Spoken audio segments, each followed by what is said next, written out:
Alright, Chapter 4 begins. Multiplication and division equations. In Chapter 3 we solved equations by using addition and subtraction of rational numbers. Now what we're going to do is we're going to very similarly learn how to solve equations using multiplication and division of rational numbers. And so the steps of equations are going to be a little bit different to solve, but they're going to depend on our ability to multiply and divide rational numbers. Remember, rational numbers are numbers that can be written as a fraction. A over b, where a and b are integers and b is not 0. Alright, so we're going to talk about multiplying decimals and multiplying fractions. And because section 7 or 4-1 is multiplying rational numbers. Remember now, when you multiply two numbers, if they have the same sign, if they're both positive or they're both negative, your product is positive.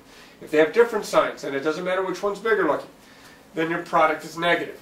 So I have three examples of multiplying positive and negative decimals together. Now remember, when you multiply decimals, you multiply originally the numbers as if the decimal points aren't even there, and then you bring the decimal into your answer at the end after you've done multiply. Here I have a negative times a negative, so I know it's going to be positive. I'm going to multiply 1.3 times 5. And I don't have to line up the decimal points like I did when I added and subtracted decimals. I'm just going to multiply this like it was 13 times 5. That's 5, 15, carry 1, that's 65. But my answer is not 65. I have one decimal place in this factor of my product. So that tells me I have only one decimal place in my answer. So my decimal point would be technically on the end. I would move it one space to the left and put it right in there between the 6 and the 5. Now remember, it was a negative times a negative was a positive. My answer is positive 6.5, or 6 5/10. Over here I have a negative times a positive. My answer is going to be negative. I already know that my answer is going to be negative. I'll put the negative sign down to remind me. I'm going to multiply 2.4 and 7.5 together. Now it looks like I lined up the decimal points for a particular reason. I didn't. They were both two digits, and it just happened that there was one decimal place, so they lined up. I'm going to multiply these two numbers together like it was 24 times 75. 5 times 4 is 20, carry the 2, that's 10, and 2 is 12. 7 times 4 is 28, carry the 2. 7 times 2 is 14, plus 2 is 16. And I add them up. 0, carry a 1, that's an 8, that's a 1. Looks like I get 1,800. But remember now, each of my factors has one decimal places. One decimal place here, one decimal place here. So that's a total of two decimal places that I have to move my decimal point from the right to the left, slide it two places. 1, 2. And so I have 18. My decimal point is going to go after the 18, 0, 0. 18.00, which is just 18. My answer is negative 18. The one on the right here, I'm multiplying a positive times a negative. So again, my answer I know is already know it's going to be negative. Now I'm going to put the 3.2 on the top and the 8 on the bottom because I just like having the number with the most digits on the top, with more digits on top than the number on the bottom. I'm going to multiply like this number was 32 times 8. I'm just going to multiply them together. I'm ignoring the decimal point for right now. 8 times 2 is 16, carry a 1. 8 times 3 is 24, plus 1 is 25. Now, I have one decimal place in the first factor there, none in the second factor, so I have a total of one decimal place right there, so I'm going to move it one spot over, and I put the little caret there to show that the decimal point is going to go between the 5 and the 6, or 25.6, 25 and 6/10. It's negative 25 and 6/10. Or negative 25.6. I think it's pretty easy to multiply decimals together because you multiply them as if the decimal points aren't even there. Just bring it in at the end when you get your answer. Now this last example of multiplying decimals here that I have is kind of set up as a story problem. A skydiver jumps from 12,000 feet. Solve the equation h equals 12,000 plus 0.5 times negative 32.1 times 144 to find the skydiver's height after he falls for 12 seconds. And this is using a formula for a free-falling object. It neglects air resistance and all that kind of stuff, but it'll give us a rough idea. Maybe you guys recognize this as the number for gravity in feet per second per second. So I'm going to multiply these three numbers together first because we multiply before we add. So I'll get to the 12,000 in just a second. I'll multiply the first two. By the way, I'm multiplying three numbers, and only one of the factors is negative, so that's going to mean it's going to be negative. I'm going to get down here, h is equal to 12,000, and then I'm going to get plus, and I'll get my answer here after I multiply. So over here, in fact up here, a little scratch work I have. Let's put the 32.1 and the 0.5 underneath here. So that's 5. That's 10 carry 1, that's 16, with 2 decimal places, so I have 16.05. Now I have to multiply that times 144, so I need some more space here, so I'm going to erase just a little bit here. I'm going to erase, let's see, this is 16.05, 16.05 or 16 and 5/100ths times 144.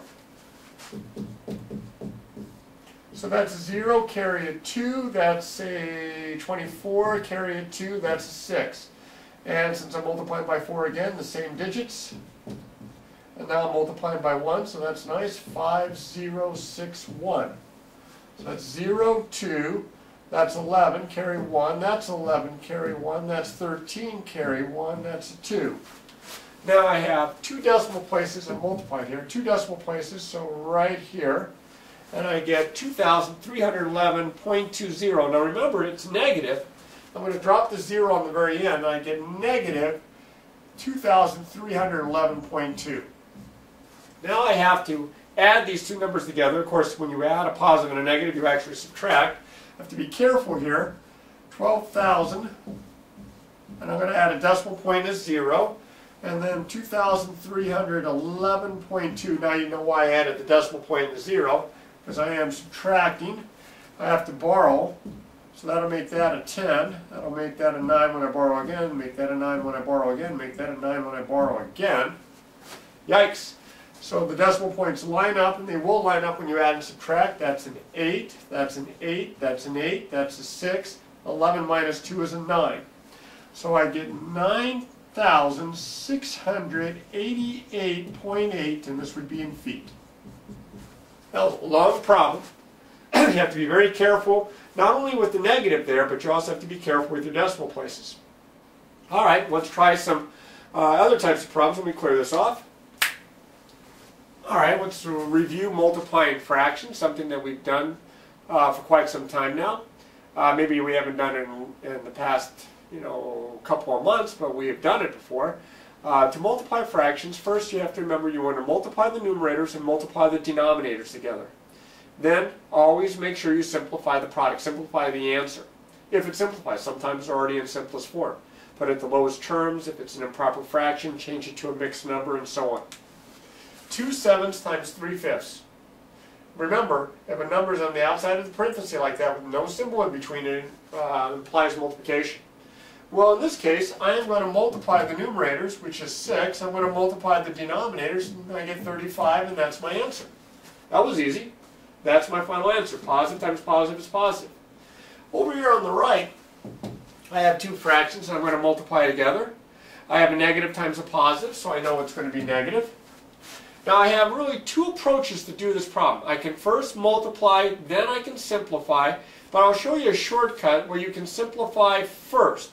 First I'll do it the old-fashioned way. I'll multiply the numerators, that's 6. I'll multiply the denominators, that's 36. And I have negative 6 over 36. And you may remember with fractions you want to reduce them. And I can divide top and bottom by 6, and I would get negative 1/6.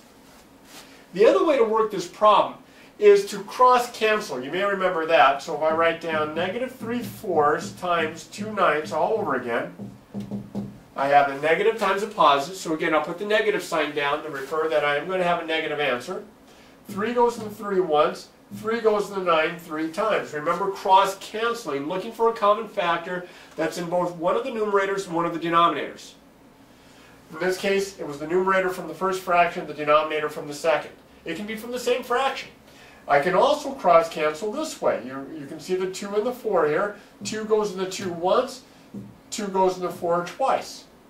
Now by multiplying my numerators, I have 1 times 1, And if I multiply my denominators, I have 2 times 3 and I get 1/6. I have the same answer as I got it the first time. The choice is really up to you on which approach you want to use. Most people will simplify and then multiply, especially if there's a lot of fractions. If you have more than 2 fractions or if they're really big numbers, it might be simpler to cross-cancel first and then multiply. Now here I have a mixed number times a fraction. Don't try to do any multiplication until you change the mixed numbers into improper fractions, which we did in the last chapter. 3 times 3 is 9 plus 1 is 10. So this is the same as negative 10/3 times 1/7. Well, in this case, negative times a positive is negative. Nothing cross cancels. I multiply the tops, I get 10. I multiply the bottoms, I get 21. And my answer is already in simplest form. This is it right here. Just like this one, just like this one here. Negative 10 over 21. All right? Mixed number, change it to an improper fraction. Whole number, or integer, in this case, change this to a fraction by putting it over 1. This is negative 8 over 1 times negative 3/7. Now here I have a negative times a negative, so I know my answer is positive. Nothing is going to cross cancel like the example above, so I multiply the numerators 24, I multiply the denominators 7, and it's positive. And I have an answer that does not reduce, but it is an improper fraction, so we're going to change it back into a mixed number by dividing 7 into 24. 7 goes into 24 3 times, with 3 left over, keep the same denominator. There's how I'm going to leave my answer. Now here I have 2 fractions. Actually I have a fraction and a mixed number. So like the example above, I'm going to change the mixed number into an improper. So this is negative 1/2 times, this is going to be negative 8 times 1 is 8 plus 3 is 11 over 8. Again, nothing cross cancels on this example as it did with example B, but you always check that. I have a negative times a negative, it's positive. I multiply my numerators, I multiply my denominators, and this is a proper fraction that's in lowest terms already. Simplest form, there we go. Alright, so remember, if you have mixed numbers or integers, change them into fractions. If you have one or if you have both of the factors are mixed numbers or integers, change them into improper fractions. Remember, with integers, you just put them over 1. Alright, let's try something else here. Let me clear this off. Okay, I'm going to mention something that you probably already know. Maybe didn't know it had an official title, but that's the multiplication property of negative 1. And it says that the product, again, product is what you get when you multiply, negative 1 and any number is the number's opposite, or additive inverse. Additive inverse is kind of a mathematical way of saying opposite. And if you multiply negative 1 times a number, you just get that number's opposite. Here, negative 1 times 6.3 is negative 6.3. The number here is positive. When you multiply it by a negative 1, you get its opposite. You get negative 6.13. We know that 1 times anything is just that anything, and a negative times a positive is going to be negative. Now over here you say, well, you didn't write negative 1 times negative 4.4. You just put the negative sign out in front. Well, with no number in front, it's understood that that's a negative 1. And negative times negative is positive. We're going to get 4.4. So the multiplication property of negative 1. Kind of obvious, but something I wanted to mention all the same. Now, let's take what we've discussed here and let's throw in variables. I'm going to simplify it by multiplying these two numbers together. Excuse me. 2x times negative 4.5y. You're going to multiply the coefficients. So I have a positive times a negative, that's negative. I'm going to multiply 2 times 4.5. So over here times 2, that's 0, carry 1, that's a 9. It looks like 90, but I have 1 decimal spot. So I have negative 9.0, or just negative 9, and then the factors x, y are attached. So my answer is negative 9xy. Over here I'm going to multiply. I have to multiply the fractions. They're both positive, so this is going to be positive.